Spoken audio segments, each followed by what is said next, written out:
We have identified those persons. However, just to be a bit transparent with you, we have a director in mind, but that person is in their pension age. And so my request is that the person who ranked second in the application process would, so to speak, counterpart, be a part of the training process. This way, when their contract is over, the second person will then step up into the position to carry on so that we don't have shortcomings in terms of the leadership of this department going forward.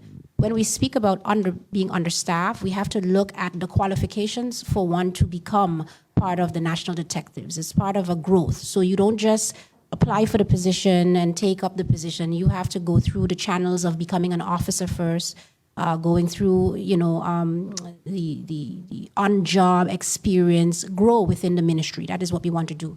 As you would know, as the Herald, the KPSM in itself is doing recruitment drives on an annual basis.